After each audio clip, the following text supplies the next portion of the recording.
Now intelligent people have got always this great defect. With the data available, they intellectually discuss among themselves and very logically they come to a conclusion. While they are declaring the conclusion, they review it and suddenly feels that it is a dire conclusion and they don't want that conclusion. One day in a restaurant, very near the university, I felt like thirsty and therefore I walked in and I sat down. And nearby on a chair, around that table, about 7 or 8 or 10 youngsters are sitting down. And one glance, I found that 2 or 3 professors also there. They are economists, students of economics and commerce, and they are discussing among themselves rather loudly. They are reviewing the data and information that they have gathered about India, the national debt, the national income, and all the data they have got it. If one man doesn't know it, the other man remembers. They were discussing. My coffee came. Now I can't take hot coffee, so I had to wait until it cools down. And all the time I was hearing, and I was turning the face this side, because they may not discover me or recognize me, and they came to the conclusion. Therefore, this country is blessed. This country is, within the next 8 months, is completely bankrupt. Gone to the hell. No hope, no future. They came to the conclusion. The professors also came to the conclusion. Students also. Because their logical thinking is taken them to this conclusion. The discussions all ended.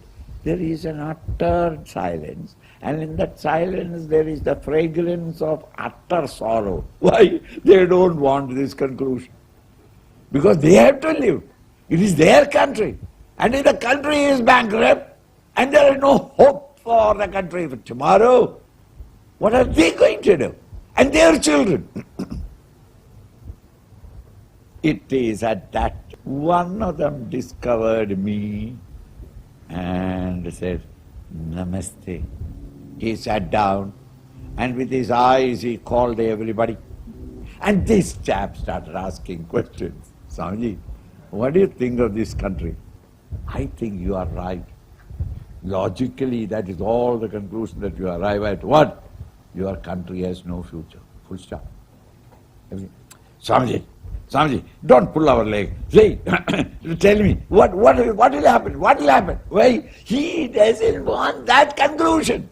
Though that conclusion is based upon data that they know, it is logical, but the last bottom line, they don't like. In the same way, Arjuna, by an intellectual process of thinking, laughed and poof-hoofed the idea of Krishna. What are you talking? Mind is constantly restless. It cannot be controlled. It is as difficult as controlling a storm. Krishna said, you are right.